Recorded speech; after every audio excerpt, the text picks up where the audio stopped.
Love it. I love it. Well, hey, if we have not had the chance to meet yet, my name is Ryan. I get the fun of serving as the lead pastor here. And if you are new today, I got to tell you, you kind of walked into a pretty exciting day that you didn't even know about. And it's kind of an exciting day, kind of specifically for our church. And so it's going to be unique for you, but you're going to get to watch us kind of see what we're excited about, because today is actually the start or the launch of something that we're calling the Beyond Initiative. Now, I'll tell you that I am super excited about this, and if you've been with us over the last 3 or 4 weeks, you already know about this, but I'm super excited about this because we're coming up on the end of the year. And the end of the year for us as a church is an opportunity where many of us take the chance to take a step of generosity in our own life. And we've actually said, just to kind of give you a kind of comparison about what things have looked like from years to years or 1 year to the next, typically around this season of our year, we would expect that between now and the end of the year, we would see about $50,000 in additional giving above and beyond our regular monthly giving, right, towards the mission of our church to create space for people who don't yet have a relationship with Jesus, which is phenomenal and super fun and exciting. And that's like $50,000 that we often don't even ask for or tell you about. You guys just are like so generous, so many of you, just to step in at the end of the year to say, I want to be a part of what God's doing here, that you do that above and beyond your regular monthly giving between now and the end of the year, typically. But we've been in this series Beyond, and throughout this series Beyond, we've been saying, hey, together, corporately, communally, we want to take a step of generosity together to make a difference in our community. And so we kind of set a goal this year, or this month, for the rest of the year, that we would actually see $75,000 above and beyond typical monthly giving between now and the end of the year, which is a significant stretch for us, quite honestly. But I said, hey, you know what? I don't want us just to like do what we've always done, right? I want us to kind of take a step to grow together communally in generosity to make a difference in the community around us. And we've said this every week for the last few weeks, right? Just to kind of give you a picture of the difference that this would make, right? If we actually hit this goal, $75,000, it would allow us to strengthen our ministry fund, which is something that we typically do at the end of the year. You can put that up there, right? You can typically strengthen our ministry fund with that year-end giving. It would allow us to do that, but we don't want to just do that this year. We want to go beyond that and make an investment in our community and around the world with some great organizations that are doing phenomenal work that we aren't equipped to do, but we want to partner with them and equip them to do it. Many of these organizations we serve with our time throughout the year, and we said, hey, at the end of the year, we want to come to them with something that's even harder to give them than our time. We want to show up to them with our resources as well and partner with them to make a difference in our community. And we said this would also allow us to further our outreach to our community, because if you've been around the Cove for any length of time, you already know this about our church. We're not a church that exists for us. We're a church that exists for those who haven't yet walked through our doors, and we want to open our doors even wider to the community around us. And the Beyond Initiative would enable us to do just that. Now, I've told you this every week for the last few weeks, right? When it comes to this goal with the Beyond Initiative, quite honestly, I'm less concerned about like the numbers and the dollars, whatever. Like that's fine. Like it kind of gives us a picture of what this could look like and what could happen as we all take a step of generosity together. But my ultimate goal for us as a church is that we would be a people who are defined and known for our generosity. That we would be known for the kind of people who go beyond ourselves to make a difference in the world, beyond ourselves, with every piece of our lives, including our giving. And so my ultimate goal for this, quite honestly, is that we as a church, for every one of us who call the Co our home, that 100% of us would participate in sacrificial generosity between now and the end of the year, above and beyond our typical monthly giving, right? To make a difference beyond ourselves for the sake of the world around us. And today, we actually have opened the Beyond Initiative, and you can actually go online today and begin that journey. Emily and I took our step last night. We honestly spent this month processing and praying through that. We spent Wednesday night, I'll just tell you, at the dining room table, processing through that, going as many of you have done, just processing through that. Guys, God, what does sacrifice look like for us as a family right now? And what's the decision that we feel led to in this moment? And last night, we went ahead and took that step to try to lead the way in that. And so between now and the end of the year, every one of us has an opportunity to take that step as well. Now, I'll just tell you, if everyone waits to the very last week of the year, it's going to be a pretty long 5 weeks. And I would just say, the best day to be generous is whatever day it is, but I know for many of us, it takes some time between now and the end of the year to process like what our business looks like or what our finances look like or what our taxes are going to look like, what have you. I get that. And so between now and December 31st, my hope is that every single one of us who calls the Co their home would take a step of generosity together, and that we would be able to see what God can do through a group of people who surrender themselves to him and trust him with all that they have and move forward in generosity together. And I can't wait to see the difference that we get to make. Now, as you take that step, I'll just kind of give you a heads up. If you've ever given with us before, as you go to take that step between now and the end of the year to give, you're going to notice that we actually have a new giving platform as of today, which I am pretty excited about as well. And I'll just tell you really quickly, the reason for that new platform is kind of twofold. One, systematically and operationally, it's a much better platform for us that integrates much better with all of our other systems and just works better for us as a church. But really, the driving reason for it is the fees on this platform are significantly lower for us. This is a platform that's designed for churches to maximize the impact in local churches. And so just by moving to this platform, we will immediately save about $8,500 a year in giving fees. That's $8,500 a year that you give that haven't been going to local ministry because they've been getting tied up in fees. And we said we want to release as much of that as we possibly can because we want as much of every dollar that you give to go directly towards making a difference in our community and advancing our mission. And so you're going to see that when you go online to give. You can go to the same place on the website to give. You're just going to notice that the platform itself is a little bit different. And if you have a recurring donation set up with us, if you give automatically, like Emily and I do every month, automatically we give, right? If you have that set up already, you're going to be hearing from our finance team this week about how you can begin to migrate your gift from the old platform to the new platform. They can't do that for you because you'll be glad to know your bank information is encrypted. So they can't do that. If they could, you'd be worried and I'd be worried, right? But they're going to walk you through the process. You've got a little bit of time to do that, but they're going to begin this week to communicate with you on how you can transition your recurring gift over to the new platform and see more of your investment going directly towards ministry. Sound good? Awesome. All right, so today we are diving into part 4 of the final week of our series, Beyond. Everybody say, Beyond. Let's go. I'm excited about today. Honestly, today is kind of the crescendo for this series. And I will tell you that today, before we leave, I'm actually going to offer somewhat of an invitation to you that some of you have received before and some of you haven't received before. Now, I'll tell you the thing about invitations that's interesting is that every invitation, you're fine, sir, every invitation requires a response, right? Like every invitation actually invites us to respond to it, and we can respond in a couple of different ways to any invitation, right? There are some invitations that I just decline, and that's okay. That's a choice I make. I will also say that there are some invitations where our natural response, like within us, our natural immediate gut response is to resist it, right? But sometimes we can resist an invitation actually to our own detriment, and actually there's something on the other side of that invitation that we would have never imagined experiencing if we hadn't first leaned into and allowed ourselves to experience it. In fact, just a few months ago, Emily and I received an invitation to a wedding. It was a wedding of a college friend of hers who moved to Minnesota, but Emily knew her from years ago. We were invited to their wedding, and I'll just tell you personally, and I would tell her this, right? When we received that invitation in the mail, my initial response to that wedding invitation was to go, I don't want to go to that. Because I didn't know anybody at that wedding. And in fact, there was another wedding on the same day with some people who we hadn't known for quite as long that was happening at the same time, but I knew a lot of people who were going to be going to that wedding. And a piece of me kind of was like, I'd rather be going to that wedding, but we've known this person for longer, so I understand we have to go to this wedding, but that's not, I don't necessarily want to go to this wedding. I'm going to go there, and we're not going to know anybody but the bride and groom, and I hear they're going to be a little bit busy that day. So it's going to be like, I was like, I don't want to do it, right?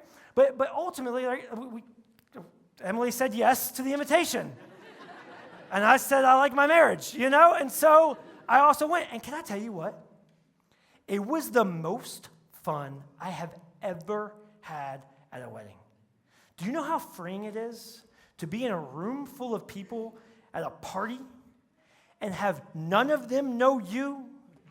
And you don't know any of them, and you could just eat their food that they already paid for and enjoy their things that they've already provided, right? And just have fun. Like we just posted up right outside of the kitchen door during the appetizer hour or whatever, right? Like we just posted up. And every time a tray of new hors d'oeuvres rolled out, we were first in line, ready to go. We had so much fun, but I would have never experienced it if I hadn't first said yes to that invitation, even though my first response was to resist it. And today, I think you might have a similar experience with an invitation as well. Now, this series real quick, just in case you're new with us, in case you haven't caught the first 3 weeks of this series, let me just catch you up a little bit on what we've been talking about in this series. This series Beyond really has been a series, and help me out if you've been here. It's a series that we've talked about how to be what? How to be generous. That's right. You got it. How to be generous, right? And we've said throughout this series that there is a big, significant difference between two groups of people. What's the first group of people? Giving people. That's right. And the second group of people? Generous people. There's a big difference between giving people and generous people. And actually, at first glance, right, if you just look at their life at first glance, they look similar. But if you dig into the details, the differences are subtle at first. But the differences at the core are so significant. Just to recap us really quickly here, we said that giving people do something in a moment based on emotions, right? Giving people kind of get in the room and somebody plays like the organ or some music or puts on pictures of cats, you know what I mean? Like they just kind of like feel something in that moment and they're just moved in that moment, and giving people reach for the tissues and the checkbook at the same time, and they do something in that moment based on the emotions that they're feeling in the moment. Generous people, on the other hand, are a completely different breed of people, right? We said that generous people are something consistently, in all moments, that flows from what? That flows from their heart, that flows from the deepest parts of them, and that part of them doesn't change. It doesn't matter what music you play, what slides you show, what pitch you give them, right? Like, it doesn't matter how you ask. They're going to be the same person consistently in all moments because it's flowing from their heart. Now, I'll tell you, the challenge that I have with this definition, and the challenge that many of us probably have with this definition, kind of comes with that middle word that we haven't talked about yet in this series, consistent, right? We said that generous people are consistent. And I'll tell you why I have a challenge with that at times, right? Because my finances don't feel anything like consistent. You feel me on that? Most of us, our finances feel nothing like consistent. In fact, I was thinking over the last few months about just the things that have felt inconsistent in my own house when it comes to our finances, right? The things that we didn't expect, the things we couldn't have imagined or seen coming, right? That caught us off guard, that weren't consistent, right? And I just made a list of about the last, I'd say 4 to 6 months, things that we just didn't expect that were inconsistent for us, right? In the last 4 to 6 months, we had a car repair, we had a boiler repair, we had a plumbing repair. That one was fun. The toilet in our master bathroom was leaking straight into the basement every time you flush the toilet, but we didn't realize it was leaking for a while because it was leaking into the basement straight into the washing machine, right?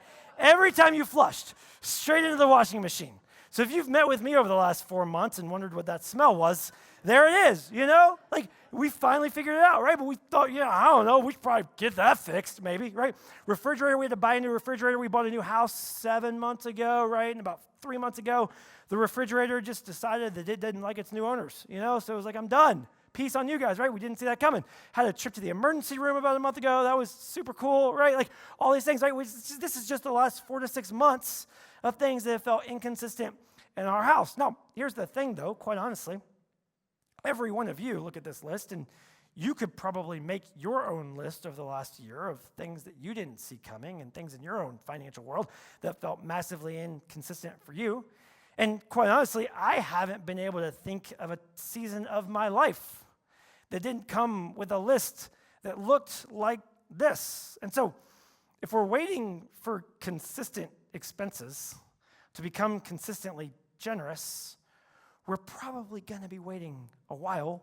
We're probably going to be waiting the rest of our life, right? But generous people have just figured out a completely different relationship with their money, even when it comes to the inconsistency of their money, right? Now, we've said a couple of weeks ago, we said that all of us have a relationship to money, right? And we said the relationship that most of us have to money looks something like this, right? We said we make money, then we spend money, right? Sometimes we spend money on things we didn't expect to spend money on, but we had to spend money on it, right? Then we save money, and then if there's anything left, whatever's left, then we make the decision to give money away as generously as we can give, right? But I just say, again, like if we're dependent on our spending to determine our giving, we're probably going to be waiting a while to become generous. But generous people, quite honestly, if you kind of get into the details of their life, you're going to find that they have totally shifted their relationship to money. And they have totally reprioritized their relationship to money. In fact, a generous person's relationship to money looks a lot more like this. They make it, then they give it, and then they spend it, and then they save it, right? They make it. Then the first thing they do after they make it is they give it. Then they spend it, and then they save it. Now, quite honestly, for many of us, this kind of feels backwards, right? This kind of feels opposite of the way it should be, or at the very least, opposite of how it could be, right? But the thing is, for many of us, nobody actually taught you this. But generous people have discovered this, and generous people leverage this to be more generous and to ensure that they're consistently generous in all moments, in all seasons, regardless of the season that they're in. In fact, you might just kind of say it this way, that generous people make a plan to prioritize generosity in all seasons. Now, today I want to tell you a little bit about the first people I saw live this way. The first people I saw kind of like live out this way of generosity and live out this kind of relationship to money right before my eyes. I want to introduce you real quick to my parents, Rick and Tammy. Everybody say, hey, Rick. Everybody say, hey, Tammy. I say that like they're here. They're not here. That doesn't make sense, but whatever. This is Rick and Tammy. This is, I don't know if I've ever seen this picture before until this week. And I was like, man, that's like love in the picture. Do you know what I mean? Like, I'm like, that is crazy to me. This is young puppy love right there. This is obviously us. My sister Tiffany looking all cute, right? It is a Looney Tunes tie that I still remember. It was a clip-on. It's beautiful, right?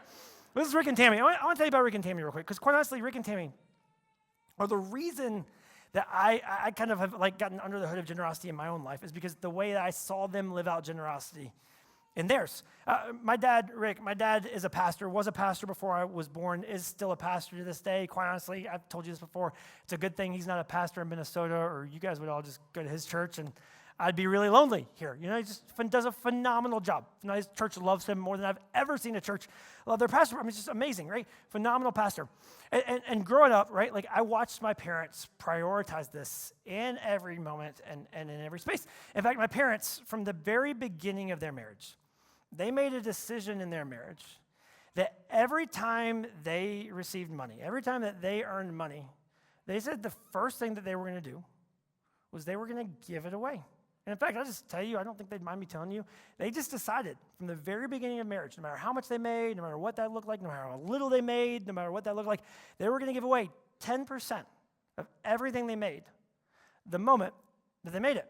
And I remember as a kid growing up, I remember from the earliest years growing up, watching my parents live out this relationship to their money. In fact, every Tuesday, my dad would get paid. I don't know why he got paid on Tuesdays. We got paid on Tuesday. Every Tuesday, he would get paid. And he would go and he would take it's crazy to believe this now, he would take a physical check to the physical bank every Tuesday. Now, they never deposited on Wednesday. We always deposited on Tuesday, quite honestly, because we needed to get that into the bank on Tuesday.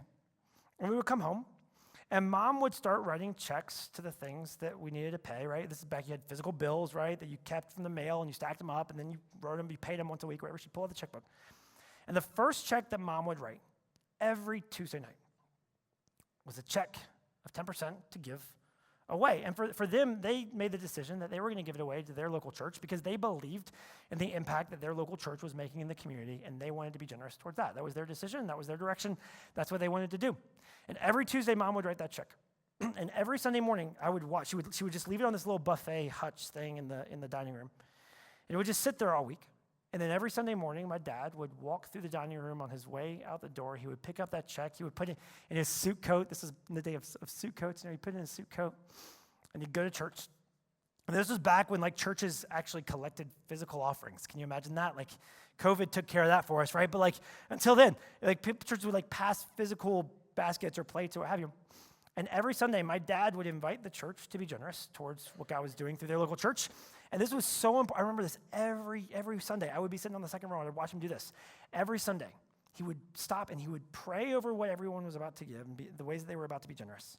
And this was so important for him. He would walk off the stage first. He would pull that check. No one knew how much the check was, but they knew he had one. And it was important to him that he would be the first person to put that check in the plate that morning because he wanted to lead his people in the ways of Jesus, in the way of generosity in his life. And he would drop that check there. Now here's the thing with that. I'll just tell you. We didn't grow up with a ton. Right? We were kind of a small town pastor environment. My mom worked Uber part-time. I think she made like $100 a week at the church to be the minister of music. It might have been $100 a month. I don't know. It was like ultra, it was like a tip. They give her a tip for singing on Sunday. You know what I mean? Like almost a tip jar. Right? Like, I remember, I was telling our staff this for some reason. We were talking last week or a couple weeks ago. I remember going into 9th grade. I was going to high school for the first time. And I went to my mom and I said, Mom, I'm going into high school. I'd really like to have name brand tennis shoes. Like for the first time in my life, I'd really like to have name brand tennis shoes. And she said, she goes, here's what I can do. She said, I would typically spend this amount at Walmart for you to buy shoes. She goes, I can give you that amount that we would typically spend at Walmart for you to get shoes. And then you're going to have to come up with the rest of it to buy shoes if you want different shoes than that. And she said, I support that. I'm not mad about it. This is what I can do. I said, okay. So I started an auto detailing business in my 2-street neighborhood. It's the worst business idea ever. I think I charged $10 a car, which is awful, but quite honestly, probably all it was worth. I saved up just enough money to go to Kohl's and buy a pair of orange New Balances on clearance. But it was like, they were hideous, they were ugly. There was actually a girl who wore the same shoes to high school that year, and I was mad about it because I was like, I swear they're guys' shoes, but everybody's gonna think they're girl shoes. You know what I mean? But it's what we did. But for the first time, I actually just had a logo that you could recognize on my shoes, and I was so proud of them. Right? That's just how we grew up. But it didn't matter. Every Tuesday, first check written. Every Sunday, first check given. Remember the year I was probably in 10th or 11th grade. My parents had just bought a new to them Camry. And about 6 to 9 months after they bought it, the engine literally blew up while my dad was taking my sister to school. It was just done. Had to get completely rebuy the engine, or completely not rebuild, but completely replace the engine in this car that they had just bought. We didn't have the money to put a new engine in a car. That wasn't in the realm of possibility. Yet every Tuesday, first check written. Every Sunday, first check given. I remember the years that our friends were going to the beach in the summer for vacation, and we didn't have it in the bank account that year to go to the beach for vacation. There were years that happened. Every Tuesday, first check written. Every Sunday, first check given, because they just believed at their core that generosity was something that they were going to prioritize in their life, and there was nothing that was going to keep them from making that their first priority. Now, many of us in the room, especially you're newer to church, you might find yourself wondering, why would a group of people, or why would a couple of people, or why would 2 people decide to do that? What would lead them to prioritize it in that way, and even just to kind of decide that they're going to be generous in that way in all moments, in all seasons? And I'll just tell you, just because I got to watch them do it from the earliest age, the reason they kind of leaned into that plan is because they discovered that plan very early in their life, particularly when they began to study their relationship with God and begin to understand how God oriented them to money and had designed them to engage with money. In fact, the plan that they kind of lived with and engaged with was based on a plan that God gave his earliest followers when he called them out of Egypt and told them that he was going to create a whole new way of living for them thousands of years ago. And he told this group of people, the Hebrew people, he told them that he was going to invite them into a whole new way of living, and that through their new way of living, every nation of the world would be blessed. And God began laying out for them what that new way of living would look like, and giving them instructions and codes and kind of ways and handlebars for what it looked like to live in partnership with him, to live in a way that would ultimately bless the entire world. And he gave them this code that today we kind of refer to. It's got this very stiff term, right? This term, though, that we refer to as the law, right? He gave them the law, and he told them how to engage with different environments, what to do if someone wronged you, how to offer forgiveness, how to seek forgiveness for things that you did wrong. He gave them all these kinds of things. But embedded in that code, right? Embedded in that set of directions and instructions for this new way of living that he was inviting this group of people into. Embedded in that was this Hebrew word, maser. Everybody say maser. Maser.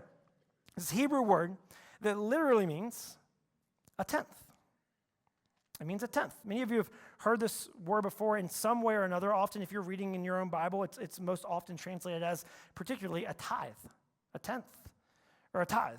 And the instruction in the law, right, to these people thousands of years ago, was that every time that they harvested their fields. This is an agrarian culture at the time. Every time they harvested their fields, or every time that they raised livestock, that they were to give the first tenth of that to a group of people called the Levites, who oversaw the spiritual functions of the church and supported the work of the priests, who ultimately oversaw the spiritual work of the community, and to give it to them to provide for the spiritual needs of the community and to also provide for the physical needs of those in the community who would be less fortunate, right? For the widows, the poor, and the orphans, right? Now, for some of us, we hear this, and some of you have heard this your whole life, and our initial response to this, right, is to say something along the lines of, man, that feels so legalistic, right? That feels like so contrived, and that feels so controlling, and that feels so legalistic. And I just say this, before you just kind of label it with something, just at least for a moment, for those people in that time, in that place,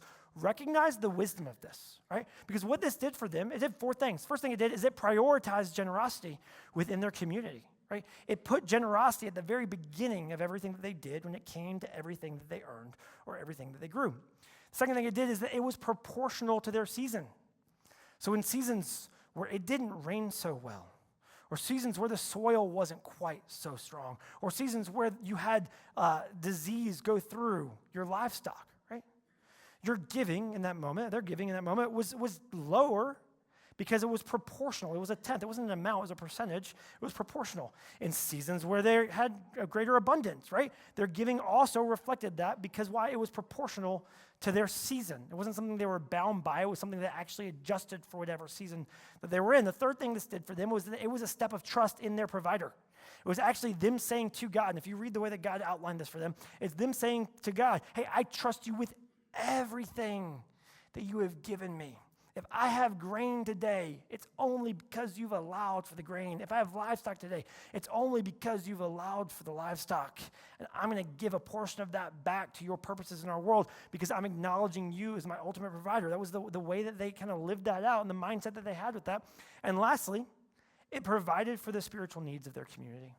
That no matter what the season was, the spiritual needs of the community would be met and provided for in all seasons and in all moments. Now, thousands of years after God outlined this for them, Jesus, God's Son, entered our world. And Jesus began to invite people into a new way of living, into a new way of orienting themselves to the world and calling them people to that, which quite honestly raises a question that many of us, if you've been in church for a while, many of us have asked, I've asked at various points in my life. It raises the question, did Jesus actually teach or invite his followers to give away a tenth? Is that something Jesus actually did or called them to or invited them to or taught them to do? Now, in other words, is the plan that was given for them the plan for us today? Now, I'm just going to be really honest for just a second. I'm just going to be really transparent with you. I've heard a lot of people answer this question before. And people have different answers. And I've heard a lot of people, right, good people, well-intended people, answer that question very quickly without really thinking about it all that much, but very quickly just answer that question and say, no, Jesus didn't teach that. No. And I'm just absolved from that, right? Because Jesus didn't teach that. And I'll just be really honest with you. I've never heard anyone answer that question that way as an excuse to be more generous. I've only ever heard people answer it that way out of a desire to become or excuse themselves to be less generous. And I'll say this, I honestly care less about your answer to that question. If you're a follower of Jesus, I care less about your answer to that question and actually care more about how you come to the answer to that question and what your heart is as you engage with that question. And I'll just say this, I hope this is okay. If you use Jesus to excuse yourself to be less generous, you might not be following in the way of Jesus, at least not with that part of your life. Okay, now let's actually answer the question. We'll just kind of move on. We can all take a deep breath. Is that okay? Sound good?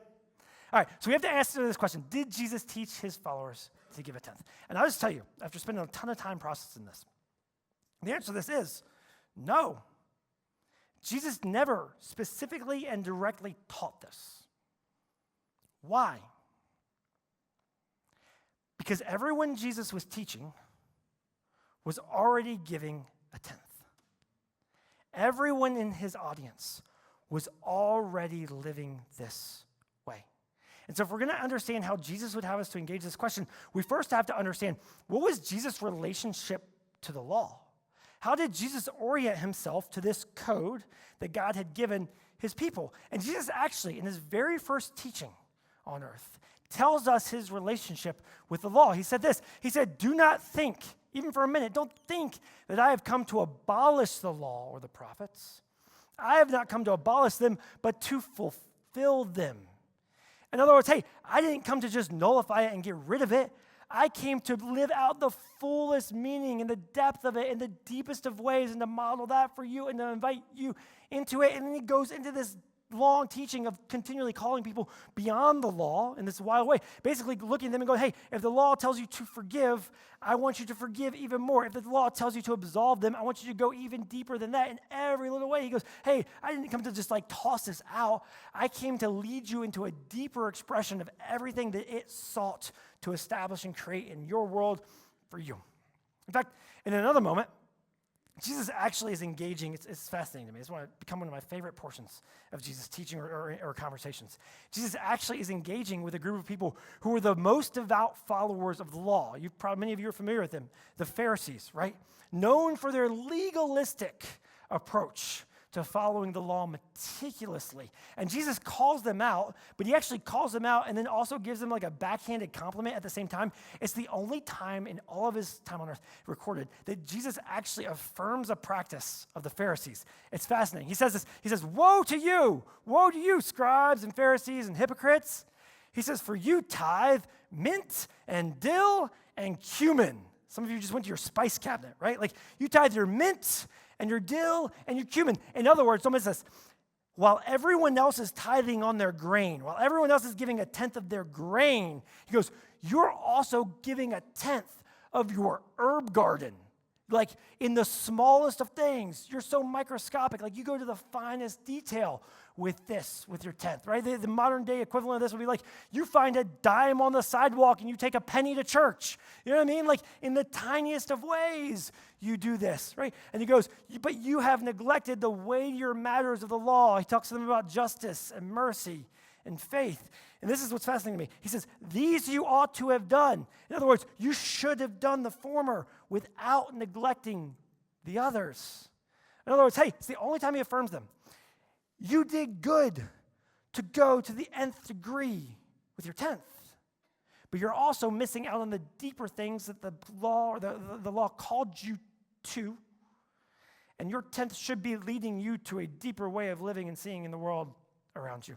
In another moment, Jesus is engaging with a rich young man who comes to Jesus with a question. It's a fascinating question. He says, teacher, what good deed must I do to have eternal life? You've been talking about this eternal life, teacher. What good deed must I do? And Jesus says, well, hey, if you would enter life, keep the commandments. And this man would have been very, very, very, very familiar with all of the commandments.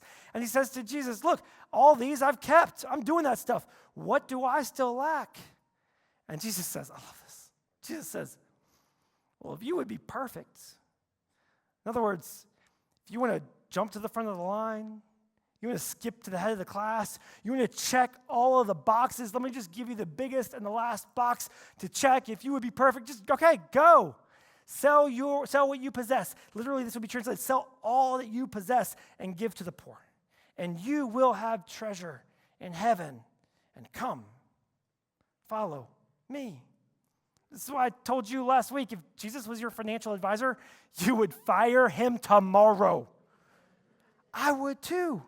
You'd wake up tomorrow morning, you'd open up your accounts, you'd scroll through them to see how things are going, and all of a sudden you would find that there was nothing left. And you would pick up the phone and you would call Jesus and you would say, Jesus, I thought I told you to invest it. And he would say, I did.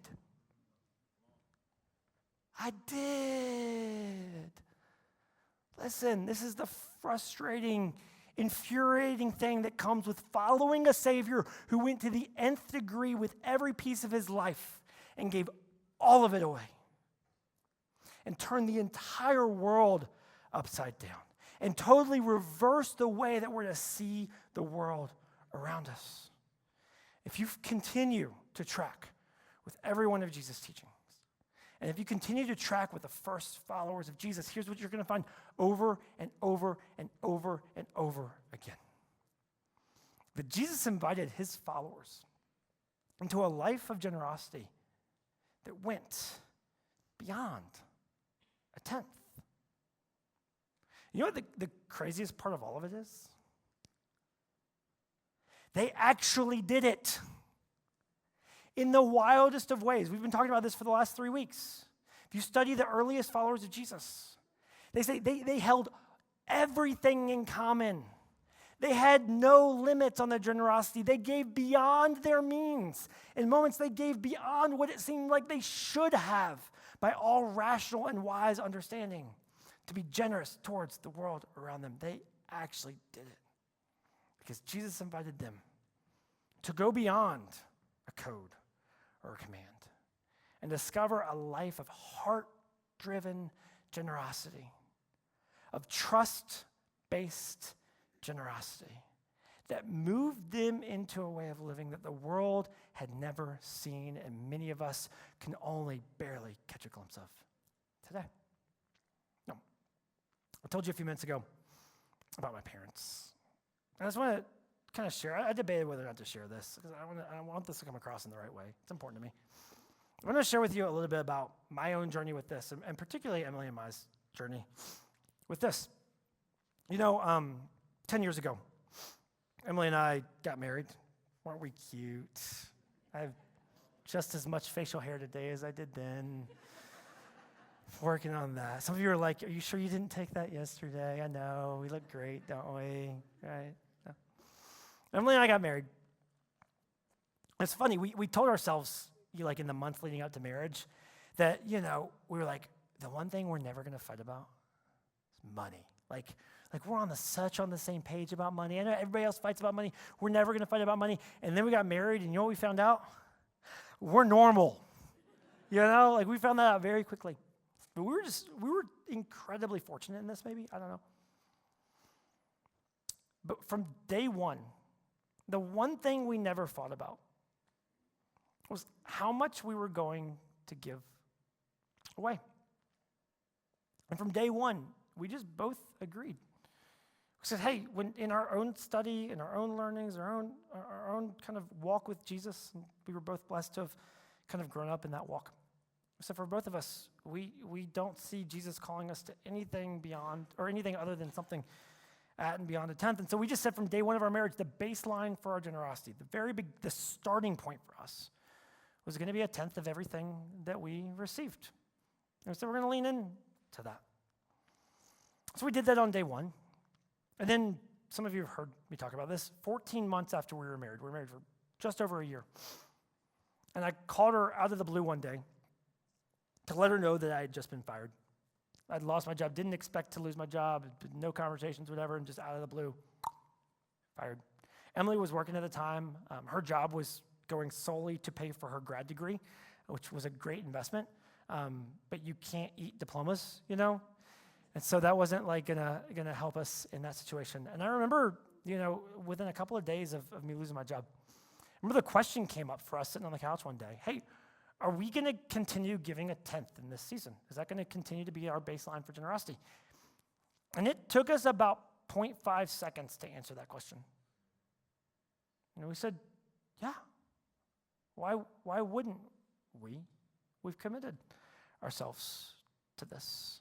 Ironically, I think it was just a couple days before we asked that question, I had been offered another job, and we just felt, we prayed about it. Some of you, this is going to sound crazy, but we prayed about it, we processed it, and we just very strongly felt like God was saying, that's not, no, you need a wait, you need a not.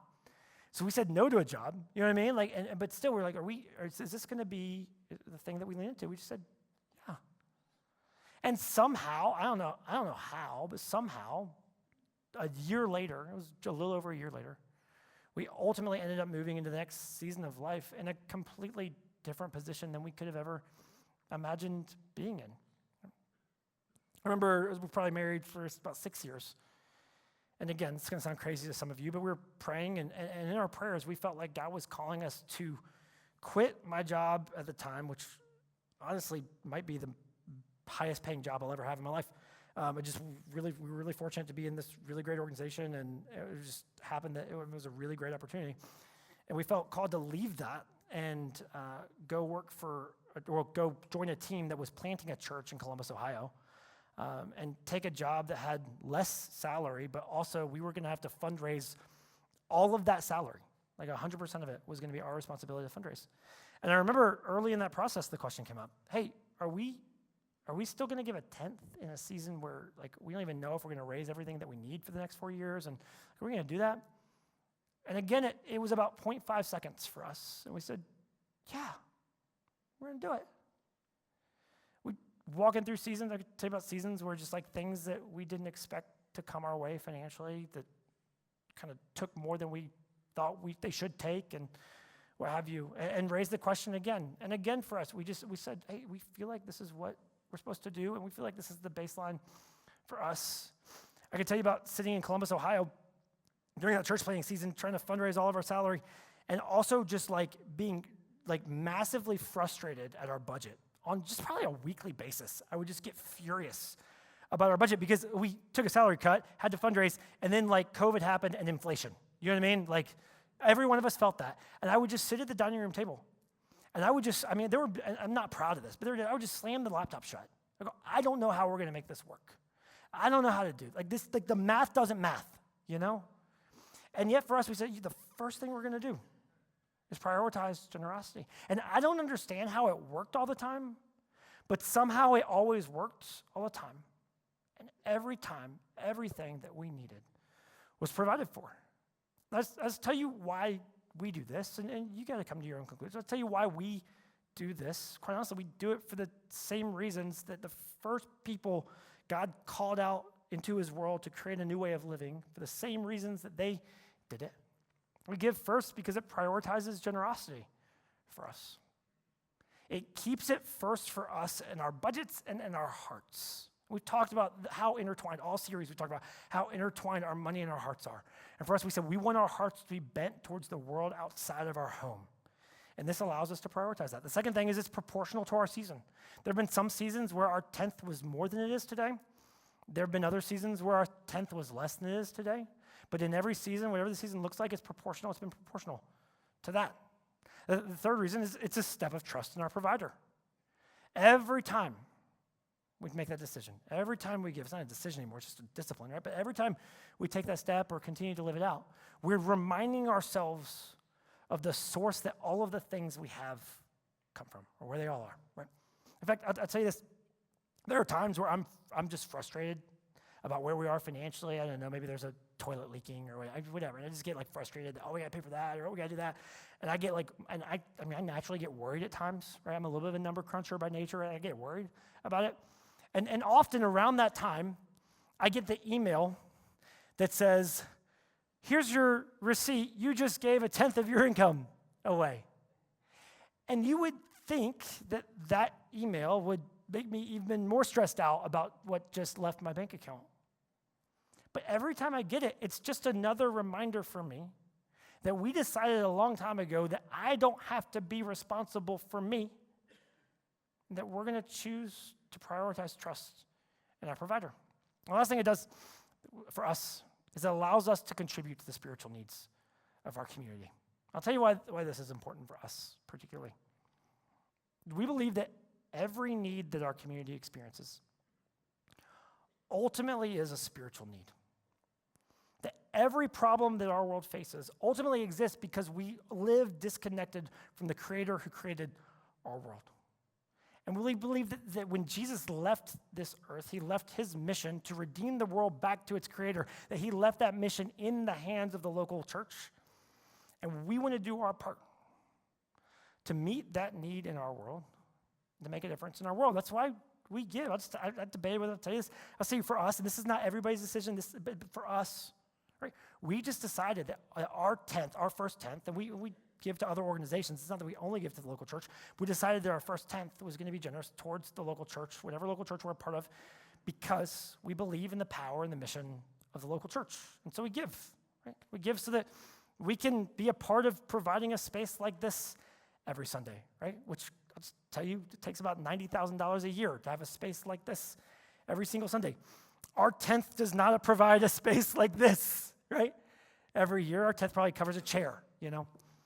But I'll tell you, like we know that every Sunday, somebody is walking through our doors for the first time, and they need doors to walk through, and they need a chair to sit in, and they need a community of people, you, in the chair next to them, inspiring them into the way of Jesus that is going to radically transform and change everything about their lives for the better as they reconnect with their Creator through the person of Jesus. We give because we want kids and co-kids to have everything that they need to be engaged to learn three things: that God made them, that God loves them, and that Jesus wants to be their friend forever. Can you imagine what the next generation wouldn't experience if they had those three truths to guide them in every moment? And we say, hey, we want to be a part of that. It takes about $70,000 a year, just $70,000 a year to provide our co-kids experience to kids. And we say, hey, we want every family to walk through our doors, to have everything that they need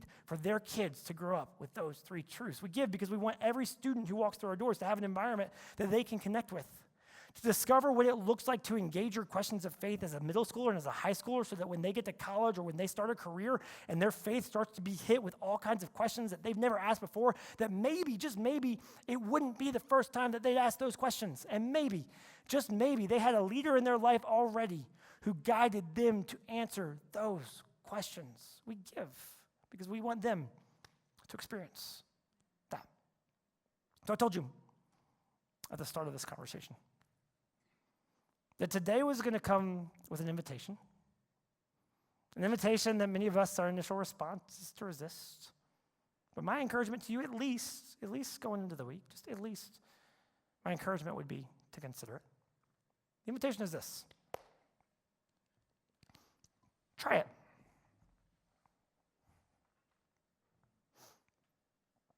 What if you actually tried it? Like, what if just for a window of time, I'm not talking about your life, just for a window of time, what if you were actually crazy enough to try it? You go, I don't know how to do, I don't know if I could do that. I don't know if that will work. I don't know how to make the math. I'm not sure. Listen, just try it. Here's what I invite you to do. The next time you get paid, so simple. The next time you get paid, I know it's not simple, but just for a second. The next time you get paid, just pull it up on your phone. Look at the direct deposit. Find the decimal.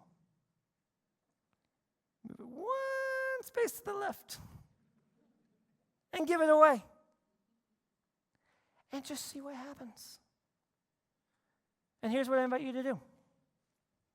The next time you get paid, I want you to first stop and ask yourself, is there anything since the last time I got paid and now that I truly needed, but I didn't have? Not that I wanted, not that I hoped for, not that I wished for. Not is there anything coming up? We talked about this 2 weeks ago. You're not responsible for what's coming up. Your Heavenly Father takes responsibility for what's coming up. Is there anything from the last time I got paid to now that I truly needed and I didn't have? If the answer is no, try it again. One decimal to the left. Give it away. Sit back and see what happens. And here be my encouragement. Just try it for a couple of months and just see what happens. But can I tell you what I think is going to happen? Can I tell you what people for thousands of years have discovered happening in their own life? I think your heart is going to begin to grow for the things that you find yourself being generous towards. I think you're going to start thinking about things throughout the week that you never thought about throughout the week. I think you're going to start praying for people who you never spent time praying for. And I think the way that you look at and see the world, in all spaces, in all places, will radically transform as you shift the way that you relate to your money. And you allow your Heavenly Father to show you a way of living that he designed you for and promises to carry you through. Try it. Just see what happens. Let me pray for us before we go. Jesus, I thank you for the ways that you have continually called us into ways of living that are deeper and scarier and riskier at first, but always lead us to something better. God, we know the decisions of the heart, decisions to follow you, always seem like they come with risk, but in time, you just keep showing us that they're actually the safest way to live. God, many of us have experienced that following you into the way of forgiveness feels risky at first, but it's so much better. Surrendering major decisions in our life, God, many of us could point to major decisions in our life that didn't make sense when we made them, but we felt like you called us to them. And on the other side of it, God, we just can't help but see your goodness to us. So God, today, would you lead each of us into whatever the step is that you're calling us to? God, would you help us to be a people who are truly defined by our generosity to the world around us? And God, for each person in the room this morning, would you help us to truly lean in? God, would you help us to truly listen? God, would you help Emily and I to lean in, to learn more from you about what you're calling us to in this area of our life? God, would you lead each of us to lean in and take a step to follow you and discover the joy that comes with living in your ways even further? God, we love you. We thank you for this. It's in Christ's name we pray. Amen.